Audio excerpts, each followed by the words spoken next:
How to schedule an Instagram live. Hi everyone, it is GuideHacks, and in this video I will show you how to schedule an Instagram live. Now let's get started.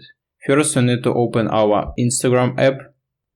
Then we should click on our profile icon at the right corner at the bottom. Now we need to tap on the plus option at the top and choose live here. In Appearance menu, we see 4 options at the left corner, and we should press on Schedule.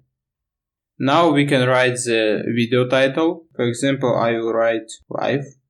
And also we can tap on Start Time and choose Date and Time. When you are ready, just tap on blue button Done at the bottom. And then tap on Schedule Live Video. Now you can share scheduled live in post, story or link, or just tap on share later. And that's all. It was how to schedule an Instagram live. Thanks for watching. If you found this video helpful, we would appreciate if you subscribe to our GuideHacks channel.